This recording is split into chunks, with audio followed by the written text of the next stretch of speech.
Okay, start करते हैं biology. और बायोलॉजी में हम लोग प्लांट किंगडम के बारे में पढ़ रहे थे, जिसमें हम लोगों ने लास्ट लेक्चर में लाइकेन और बैक्टीरिया को पूरी तरीके से पढ़ लिया था, है ना। लाइकेन बैक्टीरिया को पढ़ने के बाद मैंने बताया था कि हमें कुछ पास्चराइजेशन के बारे में पढ़ना पड़ेगा, जैसे कि दूध को अधिक टाइम पीरियड तक हम कैसे सस्टेन कर सकते हैं, उसके बारे में पढ़ना होगा। उसके बाद हम आगे बचे हुए जो फाइलम है उनको देखेंगे, लेकिन एक क्विक रिवीजन करते हैं और फिर आगे बढ़ते हैं। ठीक है, चलो तो बताओ, प्लांट किंगडम को कितनी भागों में डिवाइड किया जाता है?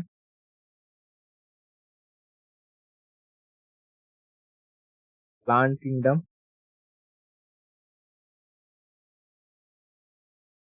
2 भागों में। कौन कौन से? एक जिसमें फूल नहीं लगते हैं उसे कहते हैं क्रिप्टोगेमी।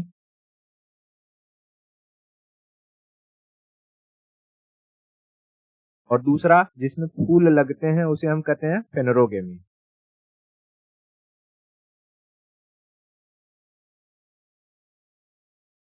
अच्छा, जो क्रिप्टोगेमी है उसमें कितने फाइलम रखे गए हैं? तो 3। कौन कौन से? हेलोफाइटा,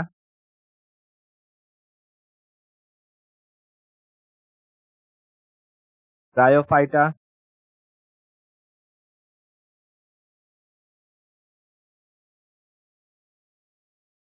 और टेरिडोफाइटा।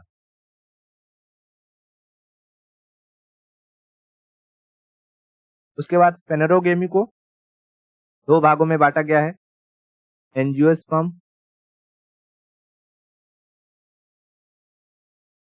और जिम्नोस्पर्म।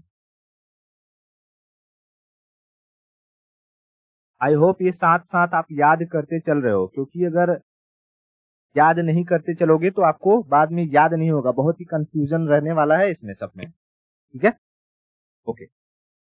हेलोफाइटा में हमने कहा कि सबसे बड़ा प्लांट किंगडम का सबसे बड़ा फाइलम कौन सा है? हेलोफाइटा, है ना, हेलोफाइटा। तो इसमें हमने 4 चीजों के बारे में पढ़ा। पहला क्या था? फंगस। दूसरा एल्गी। तीसरा लाइकेन। चौथा बैक्टीरिया। ठीक है, बैक्टीरिया बैक्टीरिया। उसके बाद हम आएंगे ब्रायोफाइटा पर, फिर टेरिडोफाइटा पर। जब ये पूरा का पूरा कंप्लीट हो जाएगा, यानी क्रिप्टोगेमिक कंप्लीट हो जाएगा, फिर हम फेनरोगेमिक के ऊपर चलेंगे। ठीक है, अब देखो, जैसे मैंने बैक्टीरिया के बारे में बता दिया था और लाइकेन वगैरह के बारे में बता दिया था, तो थोड़ा सा बताओ मुझे कि ऐसा ऐसा कौन सा लाइकेन है जिससे हमें लिटमस पेपर मिलता है? तो ग्राफीज, है ना। मैंने शायद लिटमस पेपर दिखाया नहीं था, बट दिखा देता हूँ। देखो, ये लिटमस पेपर नॉर्मली किस कलर का होता है? जनरली ब्लू कलर का। इससे प्राप्त किया जाता है ग्राफीज नामक लाइकेन से। ठीक है, ग्राफीज नामक लाइकेन से। और जब इस ब्लू लिटमस पेपर पर हम एसिड डालते हैं, क्या डालते हैं? एसिड, तो ये किस में कन्वर्ट हो जाता है? रेड में। ठीक है, लाल हो जाता है, लाल। अब ये जो लाइकेन वगैरह होते हैं सारे एनवायरमेंट सेंसिटिव होते हैं, तो इन्हें हम बायोलॉजिकल इंडिकेटर भी कहते हैं। ये सारी चीजें हमने डिस्कस की थी, कई सारे क्वेश्चंस को भी सॉल्व किया था। उसके बाद हमने बैक्टीरिया के बारे में पढ़ा था और बैक्टीरिया के अलग अलग शेप देखे थे। ठीक है, किससे कौन सी बीमारियां होती है वो हमने बीमारी चैप्टर में पढ़ लिया है ना। ओके, और यहाँ पर हमने बैक्टीरिया के अलग अलग फायदे भी देख लिए थे, जैसे कि दालों की रूट में पाए जाने वाला, दालों की रूट में कौन सा बैक्टीरिया पाया जाता है? राइजोबियम, नाइट्रोजन को नाइट्रेट में कन्वर्ट करता है। जो ये होते हैं राइस होते हैं, चावल होता है, चावल के रूट में पाया जाता है जो एजेटोबैक्टर, वो भी क्या करता है? नाइट्रोजन को नाइट्रेट में कन्वर्ट करता है। ठीक है, नाइट्रोजन को नाइट्रेट में कन्वर्ट करता है। फिर उसके बाद नोस्टोक के बारे में देखा था, एनबीना के बारे में देखा था, है ना। ओके, तो जैसा कि हमको पता है, ये जो बैक्टीरिया होते हैं ये चीजों को खराब कर देते हैं, सड़ा गला करके उसे खत्म कर देते हैं। तो इसी तरीके से एक पर्सन थे, उनका नाम था लुईस पास्चर। और हमने बात किया था कि बैक्टीरिया को पनपने के लिए एक खास तरीके के टेम्परेचर की जरूरत होती है ना। कि अगर किसी जो अ, आपका कोई भी object object in the sense कि जैसे कोई सब्जी है या कोई दाल आपने बना के रख दी है, तो दाल अगर 100 डिग्री सेल्सियस पर आपने उसको गर्म कर दिया है तो उसके अंदर बैक्टीरिया पनप नहीं पाएंगे, वो दाल काफी टाइम तक चल जाएगा। या फ्रिज में 4 डिग्री सेल्सियस से नीचे रख दिया है, 5 डिग्री सेल्सियस से नीचे रख दिया है तो भी उसमें बैक्टीरिया पनप नहीं पाएंगे और दाल काफी टाइम तक सस्टेन रहेगा। इसी तरीके से ये जो पर्सन दिखाई दे रहे हैं इनका नाम है लुईस पास्चर। क्या नाम है? Lewis pasture. मैं लिखता हूं लुईस पास्चर। लुईस पास्चर ने एक ऐसा मेथड निकाला जिससे दूध वगैरह को या जितने बेवरेज पदार्थ हैं, मतलब कि जिन्हें लंबे समय तक हम सस्टेन करना चाहते हैं तो उन्हें कैसे सस्टेन करें, इन बैक्टीरिया का क्या उपाय निकाला जाए। तो खास तौर पर मैं दूध का एग्जांपल लेता हूं क्योंकि दूध का कंजम्पशन डेली बेसिस पर हर आम से आम पब्लिक करती है और जूस वगैरह जो होते हैं, जूस वगैरह का कंजम्पशन तो बहुत ही लोग रेयर करते हैं। भारत में लोग फल अच्छे से नहीं खा पाते हैं तो जूस की बात ही छोड़ दो। ठीक है, तो हम दूध का एग्जांपल लेंगे। जैसे दूध होता था तो दूध को अगर आप एक जगह से दूसरी जगह ले जाना चाहते हैं, जैसे कि भारत है, ठीक है, अगर भारत है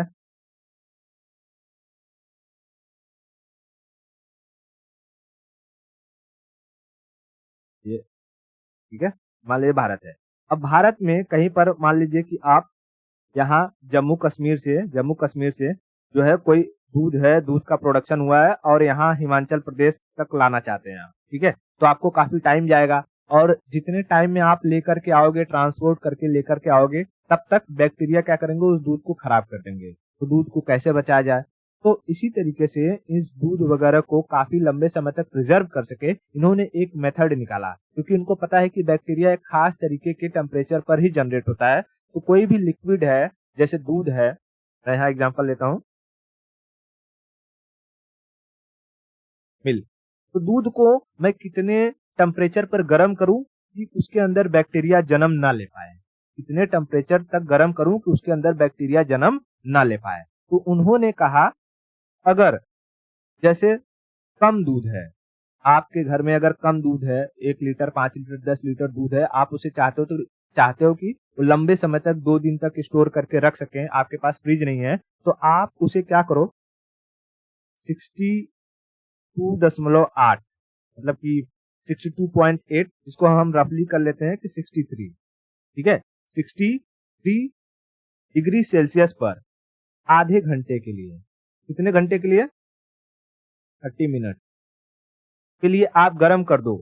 कितने पर? 63 डिग्री सेल्सियस पर, 63 डिग्री सेल्सियस पर, 63 डिग्री सेल्सियस पर आप दूध को अगर आधे मिनट तक यानी आधे घंटे तक गर्म कर देते हो तो उसके अंदर एक ऐसा गुणधर्म आ जाता है कि वो दूध अब 2 दिन तक सस्टेन कर सकता है। ठीक है, कितने दिन तक सस्टेन करेगा? 2 दिन तक सस्टेन कर सकता है। अगर आपके पास फ्रिज नहीं है तो आप उसे रख दीजिए। यहाँ पर देखिए दूध को खौलाया नहीं जा रहा है, दूध को पूरी तरीके से खौलाया नहीं जा रहा है। अगर आप खौला भी देंगे तो भी कोई दिक्कत नहीं है, लेकिन ये जो एक पर्टिकुलर टेम्परेचर है ये दूध के अंदर एक गुणधर्म को लाता है जो उसे लंबे समय तक सस्टेन करवाता है। कई बार हम देखते हैं कि हम दूध को खौला कर रखते हैं लेकिन दूसरे दिन देखते हैं तो वो दही जम जाता है या कुछ कुछ हो जाता है। लेकिन आप अगर दूध को 63 डिग्री सेल्सियस पर 30 मिनट तक क्या करें, गर्म कर दें, 30 मिनट तक गर्म कर दें तो वो लंबे समय तक चल पाएगा। ठीक है, अब देखो इसमें टेम्परेचर कितना है, ये 62 डिग्री सेल्सियस और टाइमिंग है 30 मिनट। तो मैं यहाँ लिख दूं ये टेम्परेचर है और ये टाइमिंग है।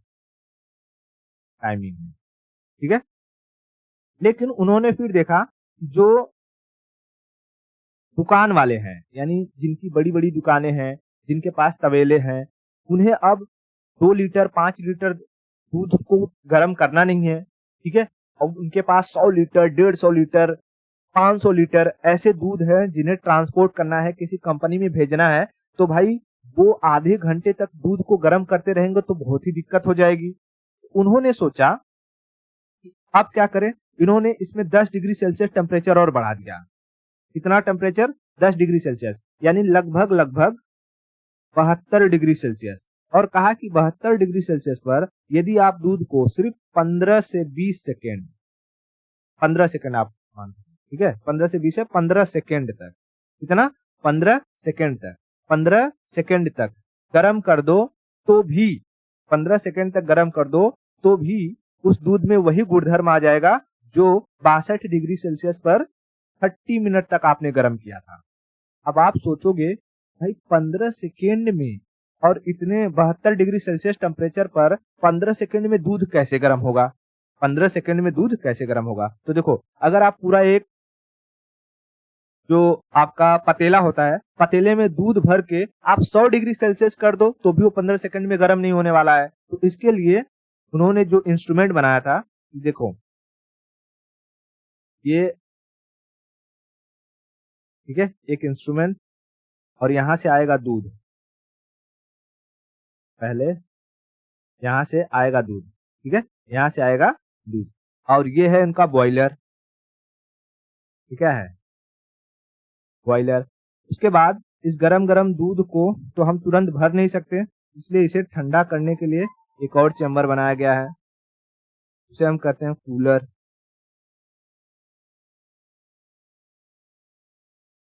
ठीक है। और उसके बाद दूध को कैरी फॉरवर्ड कर लिया जाएगा, यानी दूध को जिसमें भरना है वहां भर लिया जाएगा। पहले देखो यहाँ पर मिल्क की एंट्री होगी, ठीक है, मिल्क की एंट्री, चलो मैं व्हाइट से कर देता हूँ मिल्क। अब ये दूध है, अब ये दूध किस फॉर्म में जाएगा पता है? फुहारे के फॉर्म में, फुहारा यानी ऐसे ऐसे ऐसे ऐसे, हम जब सावर लेते हैं तो फुहारा आता है ना, या मुंह में अपने पानी भर के ऐसे मारो तो फुहारा निकलता है, वैसे फॉर्म में फुहारे के फॉर्म में जाएगा। अब बताओ, इसमें टेम्परेचर है 72 डिग्री सेल्सियस और ये फुहारे के फॉर्म में आ रहा है, तो इस एक एक पार्टिकल को, क्योंकि ये पार्टिकल फॉर्म में हो गया है, मैं यहाँ लिख देता हूँ पार्टिकल फॉर्म, पार्टिकल फॉर्म, ठीक है, यानी कि लिक्विड जो अब पूरा एक एक तवे एक पतेला हम जो गर्म करते थे वो पतेला न लेकर के हमने फुहारे के फॉर्म में लिया, उसको मशीन से प्रेशर करके वो फुहारे के फॉर्म में, कैसा होता है रिमझिम रिमझिम बारिश, उस फॉर्म में यहाँ आगे भेजा। जब आगे भेजा बॉयलर में, तो बॉयलर 72 डिग्री सेल्सियस पे था, तो 15 सेकंड में हचाक से क्या हो जाता है? गर्म हो जाता है, हचाक से गर्म हो जाता है। अब उसके बाद जैसे ही गर्म होगा तो इस गरम गरम दूध को आगे फिर बढ़ाएंगे, और वैसे ही अगर हम कंटेनर में भर देंगे तब तो दिक्कत हो जाएगी, है ना। तो इसके लिए क्या किया जाता है, फिर इस गर्म दूध को 4 डिग्री सेल्सियस से नीचे ठंडा किया जाता है, मैं यहाँ लिख देता हूँ 4 डिग्री सेल्सियस, ठीक है। 4 डिग्री सेल्सियस से नीचे क्या किया जाता है? ठंडा किया जाता है। ये दूध जब यहाँ से निकल के आएगा, दूध जब यहाँ से निकल के आएगा, सब इकट्ठा होगा, इसमें इकट्ठा होगा, इकट्ठा होगा, तो इसमें क्या होगा, अब वो धीरे 4 डिग्री सेल्सियस से नीचे का यहाँ टेम्परेचर रहता है और यहाँ पर ठंडा होता है, यहाँ पर क्या होगा? ठंडा होगा, तो पूरा दूध ठंडा हो जाएगा। अब तुमको पता है कि अगर हम किसी खाने को या तो हाई टेम्परेचर पर रख दें जैसे 100 डिग्री सेल्सियस, या लो टेम्परेचर पर रख दें जैसे 4 डिग्री सेल्सियस, तो इन दोनों ही सिचुएशन में बैक्टीरिया पनप नहीं पाएंगे। तो हमने यहाँ देखा कि यहाँ पर हाई टेम्परेचर है 72 डिग्री सेल्सियस और यहाँ पर लो टेम्परेचर है 4 डिग्री सेल्सियस, क्या दोनों ही सिचुएशन में बैक्टीरिया के पनप पाने की संभावना है? नहीं है। उसके बाद इस दूध को क्या कर लिया जाएगा? गाड़ी वगैरह में जो कंटेनर रहता है, ठीक है, उस कंटेनर में भर लिया जाएगा, ठीक है, यहाँ भर दिया जाएगा।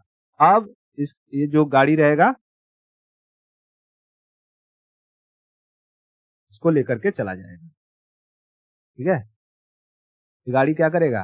इसको लेकर के चला जाएगा, इसको लेकर के चला जाएगा। अब ये दूध काफी लंबी दूरी तक जा सकता है, 2 से 3 दिन तक ये आराम से सस्टेन कर सकता है, आराम से सस्टेन कर सकता है, ठीक है। अब ये दोनों ही प्रोसेसेस में है, ठीक है। जैसे आप अगर इसको 62 डिग्री सेल्सियस टेम्परेचर पर गर्म करोगे तो आपको 30 मिनट तक गर्म करना होगा, लेकिन 72 डिग्री सेल्सियस टेम्परेचर तक करोगे तो आपको 15 सेकेंड ही गर्म करना है। तो अगर आपके पास कम दूध है तो आप जो है 62 डिग्री सेल्सियस पर आधे घंटे तक आराम से गर्म कर लीजिए, लेकिन बहुत अधिक मात्रा में दूध है तो 15 सेकेंड तक 72 डिग्री सेल्सियस पर गर्म कर लीजिए, आपको सेम रिजल्ट मिलेगा।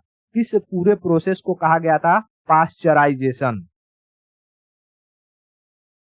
पूरे प्रोसेस को क्या कहा गया?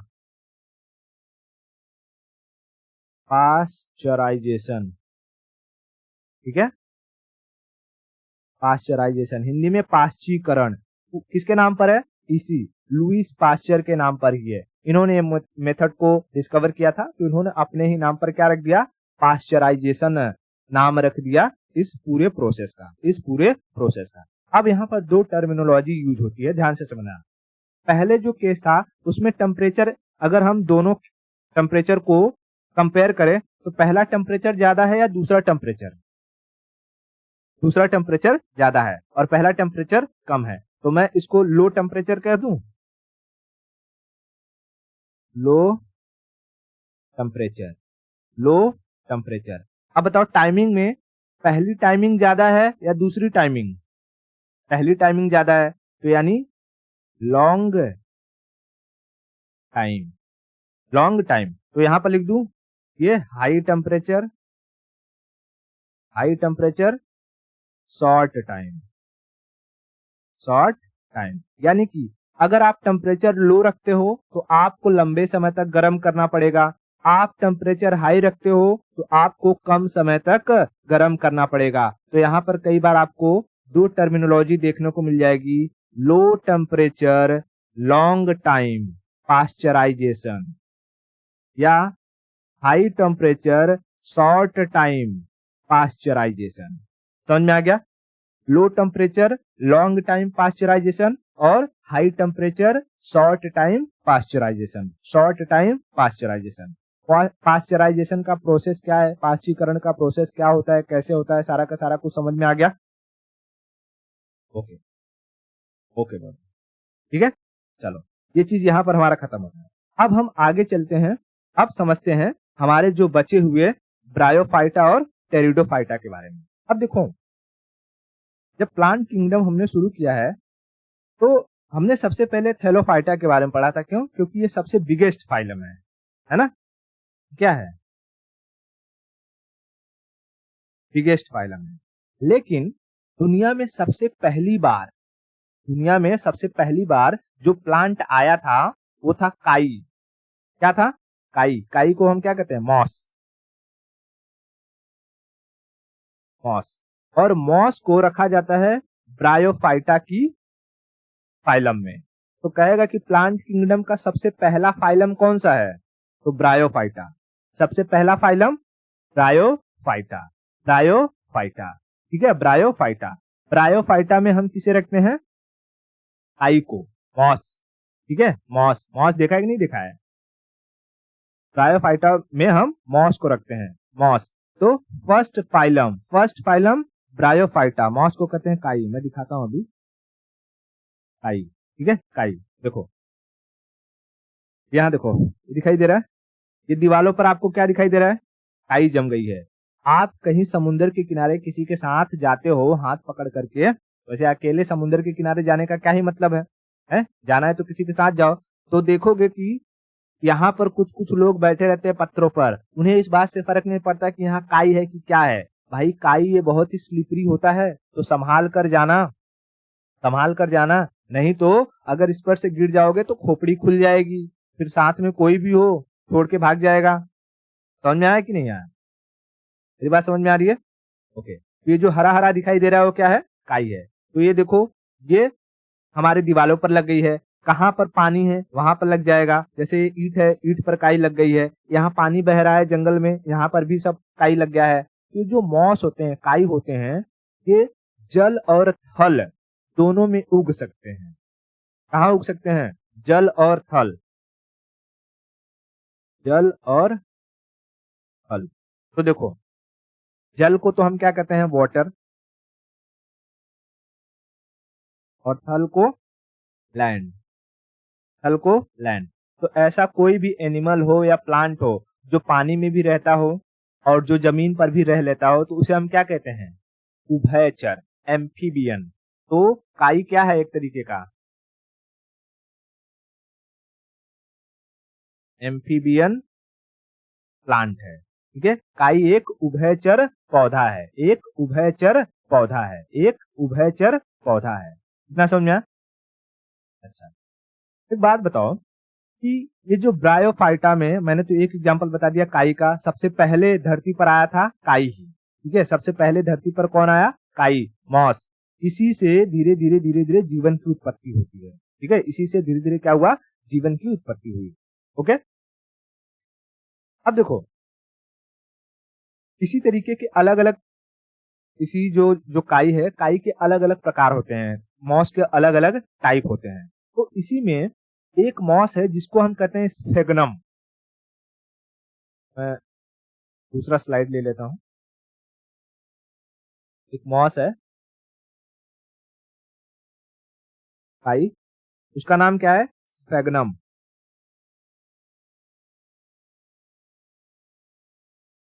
स्फेगनम, ठीक है, स्फेगनम। इस मॉस की खासियत क्या है पता है, ये अपने वजन से 17 गुना ज्यादा पानी एब्जॉर्ब कर लेता है। स्फेगनम मॉस क्या करता है, 17x वाटर को एब्जॉर्ब कर लेता है, ठीक है, एब्जॉर्ब कर लेता है। 70x मतलब अपने वजन से 17 गुना पानी ये एब्जॉर्ब कर लेता है। मान लो कि 1 किलो अगर स्फेगनम काई है आपके पास, तो उस पर आप 17 लीटर पानी को डाल दो, वो एब्जॉर्ब कर लेगा। तो पहले जमाने में राजा महाराजा के जो बिस्तरे होते थे या उनके बच्चों के जो बिस्तरे होते थे, उनके बिस्तर के नीचे यही काई का पूरा लेयर बना दिया जाता था, ताकि जब उनके बच्चे सूसू करें तब वो क्या हो, उसे सोख ले, उसे सोख ले। आज के टाइम में जो हगीज का कंसेप्ट आया है, हगीज का कंसेप्ट कहाँ से आया है, इसी स्फेगनम काई से ही आया है। बच्चे सुसु करते हैं, अब उसमें क्या होता है कि पहले वो छोटा छोटा छोटा छोटा एकदम कोर्स की टाइप रहता है, जैसे उसमें पानी जाता है उन पानी को सोख लेता है और फूक जाता है। पानी को सोख करके वो क्या हो जाएगा, फूक जाएगा।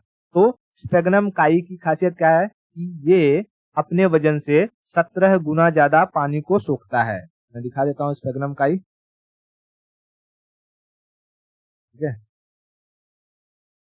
यहाँ देखो दिखाई दे रहा है, ये स्फेगनम, स्फेगनम, ठीक है, स्फेगनम। अच्छा, आप सोचोगे कि इनका जो फर्टिलाइजेशन होता है, फर्टिलाइजेशन वो कैसे होता होगा। जैसे हम पौधों का फर्टिलाइजेशन कैसे देखते हैं,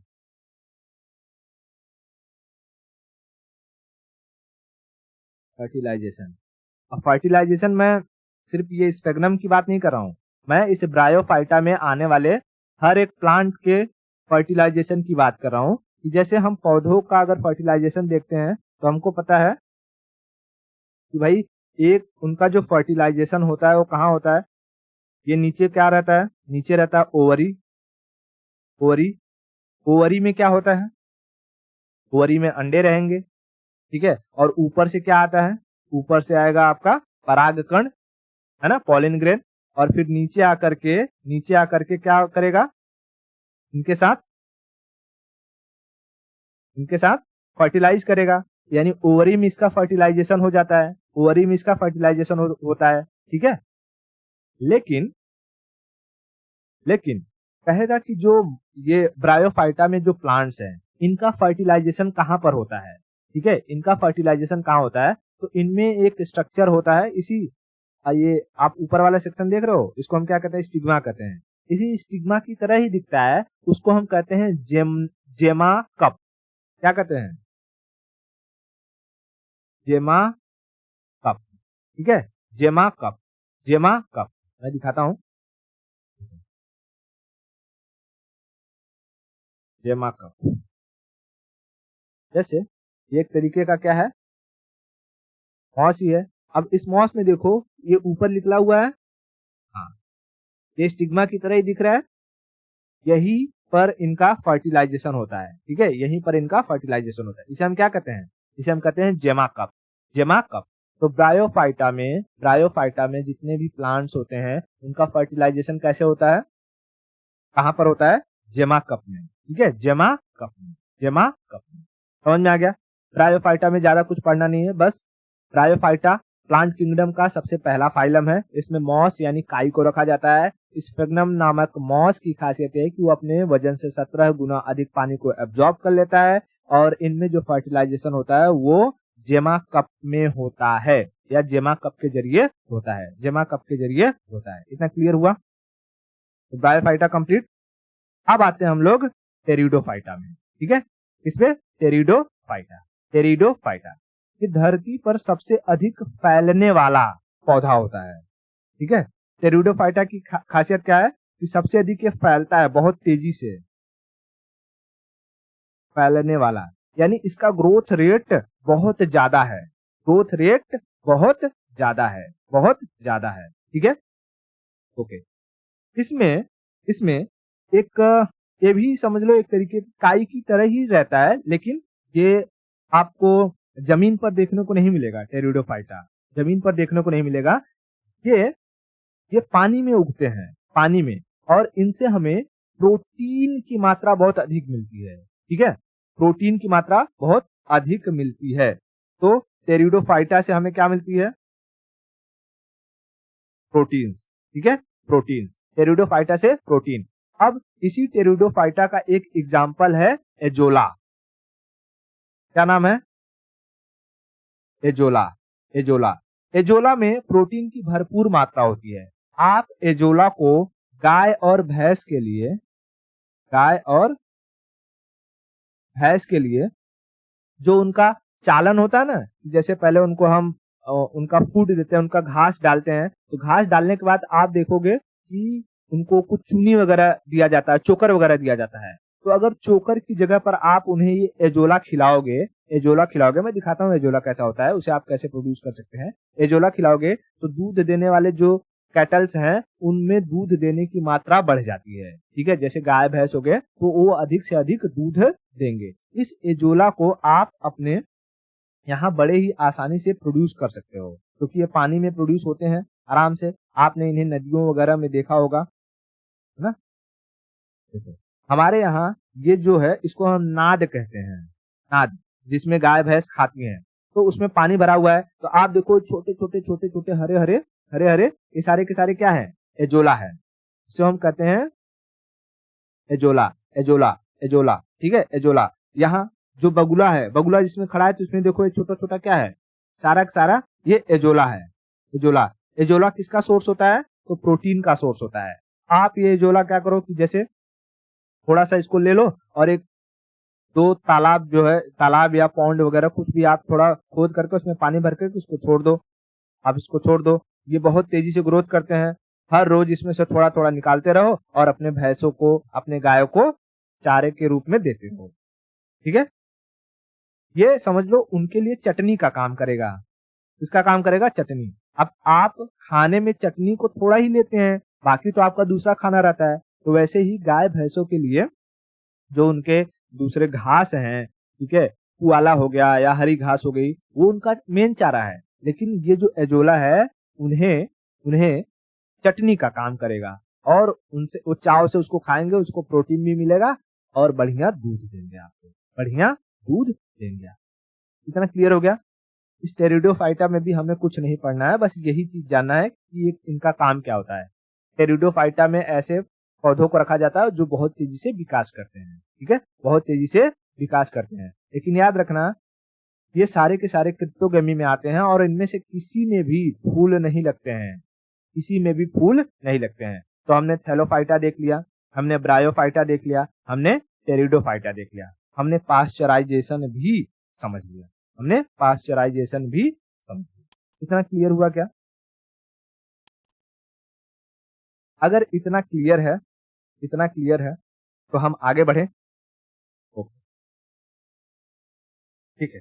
तो देखिए, अगर हम फेनोरोगेमी की बात करें, इसकी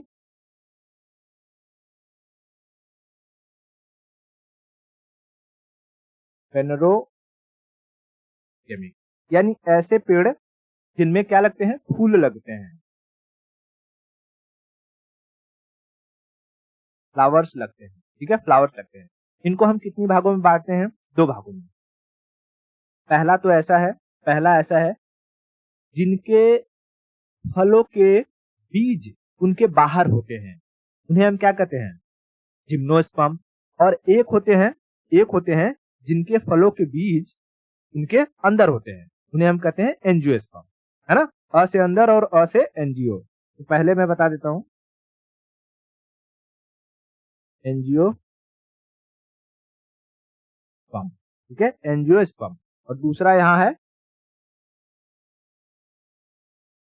जिम्नोस्पर्म। जिम्नोस्पर्म। बताओ एंजियोस्पर्म की खासियत क्या है कि इनके जो बीज होते हैं, सीड, कहाँ होते हैं? इनसाइड, इनसाइड फ्रूट, फल के अंदर होते हैं, फल के अंदर होते हैं, फल के अंदर होते हैं। अब देखो इस बेसिस पर एंजियोस्पर्म को भी दो कैटेगरी में बांटा गया है इनके सीड के बेसिस पर। ठीक है, इनके सीड के बेसिस पर एक ऐसे सीड जो मोनोकोट होते हैं, हालांकि जब मैं सीड पढ़ा रहा था तब बताया था। तो दो कैटेगरी कौन कौन सी है? एक उसे हम कहते हैं मोनोकोट, मोनोकोट, ठीक है, मोनोकोट, मोनोकोट। और दूसरा होता है डाइकोट, डाइकोट, डाइकोट, यानी कि एक बीज पत्री, एक बीज पत्र और दूसरा बीज पत्र। अच्छा, मोनोकोट और डाइकोट में क्या फर्क होता है एक बार फिर से बता देता हूं। जैसे कि ऐसे कोई भी सीड जिनको अगर हम तोड़े तो आसानी से वो दो भागों में डिवाइड हो जाए, जैसे चना, चना आप चना को भून दो, भूनने के बाद उन्हें निकालोगे तो चना अपने दो भाग में आराम से निकल जाएगा। मटर अपने दो भाग में आराम से निकल जाएगा। पी, मटर को क्या कहते हैं? पी, ठीक है। ग्राउंड नट, मूंगफली, ठीक है, मूंगफली, ये सारे के सारे कैसे हैं? डाइकोट है, द्विबीजपत्री है। इनके इनके जो बीज है वो आसानी से दो भागों में डिवाइड हो जाते हैं। लेकिन जो मोनोकोट है, मोनोकोट के बीज दो भागों में डिवाइड नहीं होते हैं। मोनोकोट के बीज दो भागों में डिवाइड नहीं होते हैं। जैसे राइस, क्या राइस को आप दो भाग में डिवाइड कर सकते हो? नहीं कर सकते हो, ठीक है, टूट फूट जाएगा। व्हीट, गेहूं, व्हीट आप नहीं कर सकते हो। मक्का, मेज, ठीक है, आप दो भाग में डिवाइड नहीं कर सकते हो। ठीक है, ओके। तो हम कह सकते हैं कि जितने भी अनाज है, अनाज, मोटे अनाज, उन्हें हम रखेंगे मोनोकोट की कैटेगरी में, और जितने भी दलहनी फसलें हैं, दाल है, उन्हें हम रखेंगे डाइकोट की कैटेगरी में, डाइकोट की कैटेगरी में। तो एंजियोस्पर्म में हम किन पेड़ पौधों को रखेंगे? ऐसे जिनके बीज उनके फल के अंदर होते हैं, और बीजों के बेसिस पर अगर हम बात करें तो उन पौधों को दो भाग में डिवाइड करते हैं। एक को हम कहते हैं मोनोकोट यानी एक बीज पत्र, दूसरे को कहते हैं डाइकोट यानी द्विबीज पत्र। मोनोकोट में हमने देखा सारे अनाज आते हैं जिनके बीजों को हम दो भाग में डिवाइड नहीं कर सकते हैं, जैसे गेहूं, चावल, मक्का। उसी तरीके से डाइकोट में ऐसे पेड़ आएंगे जिनके बीजों को आराम से दो भाग में डिवाइड कर सकते हैं, जैसे चना, मटर, मूंगफली, ठीक है, चना, मटर, मूंगफली। अब हम आते हैं जिम्नोस्पर्म पे, ठीक है, जिम्नोस्पर्म। देखो अगर जिम्नोस्पर्म की बात करें तो बताओ इनके बीज कहाँ रहेंगे? इनके सीड रहते हैं आउटसाइड, आउटसाइड, ठीक है, बाहर रहते हैं। और इनकी खासियत क्या है? अब बाहर रहेंगे तो इन्हें प्रोटेक्शन चाहिए कि नहीं चाहिए, है ना? तो प्रोटेक्शन के लिए ये जो है ऐसे एरिया में उगते हैं जहां पर ह्यूमन के हैबिटेट या जानवर बहुत कम पाए जाते हैं।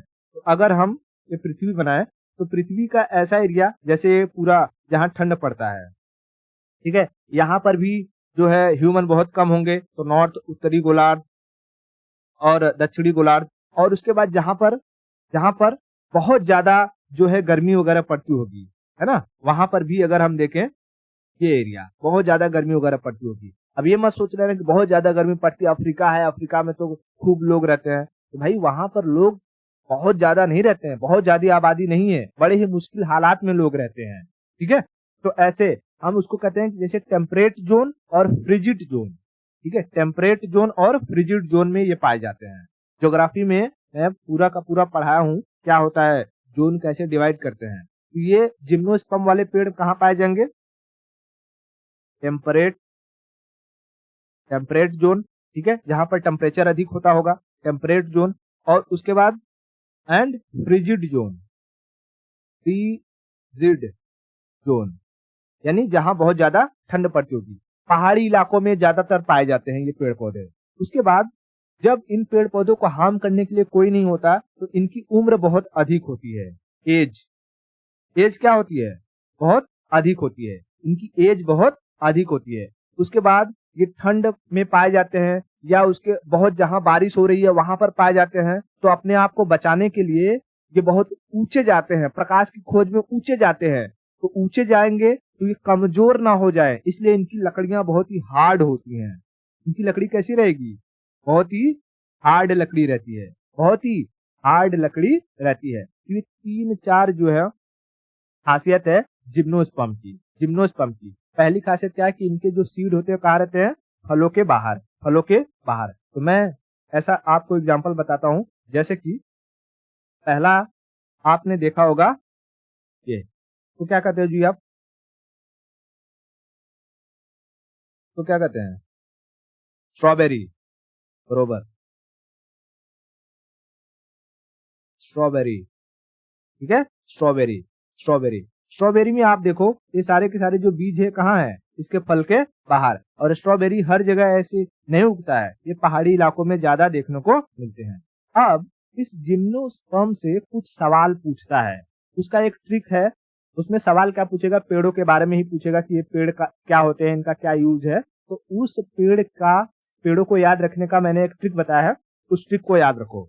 जैसे हर लड़की की जिंदगी में दो लोग बहुत प्रॉब्लम क्रिएट करते हैं, एक उसकी सास और उस सास की बेटी यानी उसकी ननद। तो इससे ट्रिक क्या है कि सास अगर जालिम है तो जालिम सास को चीर दो। जालिम सास को चीर दो। चीर मतलब फाड़ दो, ठीक है। जालिम सास को चीर दो, जालिम सास को चीर दो, जालिम सास को चीर दो। ये ट्रिक है। इसमें कितने पेड़ आते हैं देखो। जा से होता है, जा से होता है जामिया। जामिया ये पेड़ का नाम है, ठीक है। अभी मैं दिखाऊंगा जामिया, ठीक है। जामिया। जालिम, जालिम से जालिम, जालिम से जामिया, मिया, ठीक है, मिया। सास, स से साइकस, स से साइकस। जालिम से जामिया, पूरा ज से मैंने पहले इसलिए लिया कि ताकि याद रहे। जालिम से जामिया, जामिया। और सा से साइकस, सा से साइकस,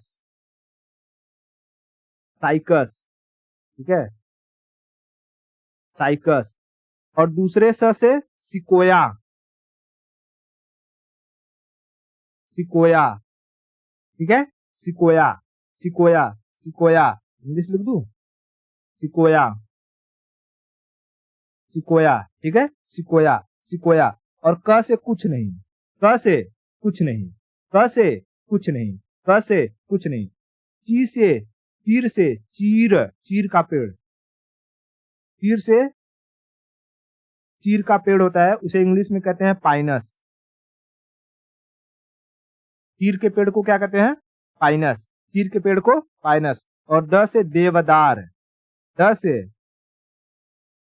देवदार, देवदार का पेड़, ठीक है, देवदार का पेड़, देवदार का पेड़। तो हमें कितने पेड़ याद रखने हैं? 1 2 3 4 5। जालिम सास को चीर दो, जालिम से जामिया, जालिम से जामिया। सा से साइकस, सा से साइकस। और स से सिकोया, स से सिकोया। चीर से चीर का पेड़, उसको कहते हैं पाइनस। और द से देवदार का पेड़, ठीक है, द से देवदार का पेड़। अब हम एक एक को देखते हैं। देखो, अगर हम बात करें जामिया की, ठीक है, जामिया मैं दिखाता हूं। हाँ जी, ये ठीक है, यहाँ देखो, दिखाई दे रहा है यहाँ पे। हाँ, जामिया जो है ये दुनिया का सबसे छोटा पेड़ है। जामिया क्या है? सबसे छोटा, स्मॉलेस्ट,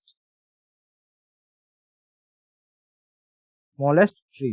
कहेगा कि सबसे छोटा पेड़ कौन सा है? जामिया। सबसे छोटा फेनोरोगेमिक पेड़ कौन सा है? जामिया। सबसे छोटा फेनोरोगेमिक। अब ये मत बोल देना कि भैया काई, मॉस ये सब भी तो पेड़ ही है, लेकिन क्या वो सारे के सारे फेनोरोगेमिक है? नहीं, फेनोरोगेमिक में सबसे छोटा, वो भी जिम्नोस्पर्म, यानी जिनकी बीज उनके फल के बाहर होते हैं, उसमें सबसे छोटा पेड़ जामिया है। सबसे छोटा पेड़ जामिया है। सबसे छोटा पेड़ जामिया है। उसके बाद दूसरा जो आता है वो है साइकस। साइकस की कहानी सुनिए। साइकस साइकस ये सबसे अधिक उम्र तक जीने वाला पेड़ है। यानी कि अगर सारे पेड़ मर भी जाएंगे फिर भी ये जिंदा रहता है। इसकी एज बहुत अधिक होती है। ठीक है, इसकी एज बहुत अधिक होती है। इसकी एज इतनी अधिक होती है कि इसके एक ही पेड़ में इसका आधा हिस्सा मर चुका रहता है, लेकिन आधा हिस्सा जिंदा रहता है। आधा हिस्सा मर चुका रहता है, लेकिन आधा हिस्सा जिंदा रहता है। तो इसलिए हम लोग इसे जीवाश्म कहते हैं। जिंदा जीवाश्म क्या कहते हैं? Living fossil. जीवाश्म को हम क्या कहते हैं? फॉसिल कहते हैं ना। जीवाश्म जीवाश्म जिंदा जीवाश्म, यानी इसे हम क्या कहते हैं? Living fossil. लिविंग फॉसिल, जिंदा जीवाश्म। इसकी एज क्या होती है? एज सबसे अधिक होती है, मैक्सिमम। सभी पेड़ों में सबसे ज्यादा जीने वाला पेड़ साइकस। सबसे अधिक जीने वाला पेड़ साइकस। सबसे अधिक जीने वाला पेड़ साइकस। जिंदा जीवाश्म साइकस। जिंदा जीवाश्म साइकस। ठीक है, जिंदा जीवाश्म साइकस। उसके बाद आता है जालिम सा से सिकोया। तीसरा है सिकोया। देखो, सिकोया का जो बीज होता है ना, वो बहुत ही छोटा होता है, लेकिन सिकोया का पेड़ एक पहाड़ के बराबर होता है। मतलब इतना बड़ा होता है, इतना बड़ा होता है, कितना बड़ा होता है। ये देखो, इतना बड़ा है कि इसको अगर बीच से काट दिया गया तो इसके अंदर से गाड़ियों के आने जाने के रास्ते हो जाएंगे। जो आदमी है इसके सामने चींटी के बराबर दिखाई देता है। आदमी इसके सामने चींटी के बराबर दिखाई देता है। ठीक है, तो सिकोया कहेगा कि दुनिया में सबसे बड़ा पेड़, लार्जेस्ट ट्री या लॉन्गेस्ट, लार्जेस्ट लॉन्गेस्ट दोनों बोल सकते हो, ट्री कौन है? सिकोया। सिकोया लॉन्गेस्ट, सबसे लंबा पेड़ सिकोया। सबसे लंबा पेड़ सिकोया। सबसे लंबा पेड़ सिकोया। सबसे लंबा पेड़ सिकोया। ठीक है, उसके बाद जालिम सास को से कुछ नहीं, चीर का पेड़। चौथा हो जाएगा चीर का पेड़, यानी उसको हम क्या कहते हैं? पाइनस। ठीक है, देखो अब इस चीर के पेड़ में, मैं पहले इसका पेड़ दिखा दूं।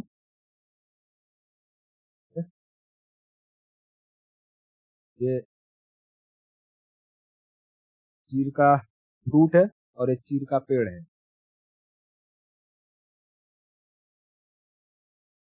ठीक है, छोटा कर दूं। ये देखो, ये चीर का पेड़ है और ये चीर का फ्रूट है। तो ये जो फ्रूट निकलता है, फ्रूट, ये ड्राई फ्रूट की तरह खाया जाता है। इसको कहते हैं चिलगोजा। इस फ्रूट को क्या कहते हैं? चिलगोजा। 2000-3000 रुपए किलो जाता है ये चिलगोजा। और इस फ्रूट से जो तेल निकलता है, चिलगोजे से जो तेल निकलेगा, तेल तेल तेल को हम कहते हैं तारपीन का तेल।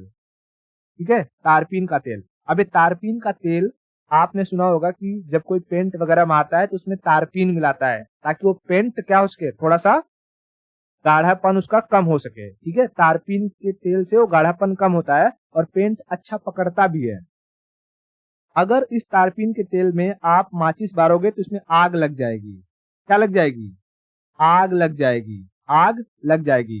तब एक बात बताओ, जिस जंगलों में ये चीर का पेड़ रहता है और जंगलों में चलती हैं आंधियां और आंधियों से रगड़ होती है टहनियों की, तो उस टहनियों में रगड़ होने से इस चीर के पेड़ में आग लग जाता है। और जब चीर के पेड़ में आग लगता है तो पूरे जंगल को साफ कर देता है। इसलिए इसे जंगल का आतंकवादी कहते हैं।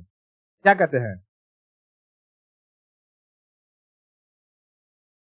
जंगल का आतंकवादी, terrorist of forest. Terrorist of forest. Terrorist of forest. Terrorist of forest किसे कहते हैं? चीर के पेड़ को कहते हैं, चीर के पेड़ को। उसके बाद जो लास्ट आता है हमारा, वो आता है हमारा देवदार। देवदार जो है इसकी लकड़ी मजबूत होती है, ठीक है। देवदार इसकी स्मगलिंग भी लोग बहुत ज्यादा करते हैं। पांचवा देवदार, ठीक है। देवदार अपने जो ये लकड़ी है, लकड़ी के लिए बहुत फेमस है, ठीक है। देवदार का पेड़ लकड़ी के लिए बहुत फेमस है। इतना क्लियर हो गया? अगर इतना क्लियर है तो हमारा जो प्लांट किंगडम है, ठीक है, प्लांट किंगडम ये यहाँ पर पूरी तरीके से खत्म होता है। अब इसके बाद हम लोग जो पौधों में डिजीज वगैरह होते हैं इनके बारे में पढ़ लेंगे, उसके बाद आगे की कहानी आगे शुरू करेंगे। तो आज के लिए इतना रखते हैं और बाकी की स्टोरी हम नेक्स्ट लेक्चर में करेंगे।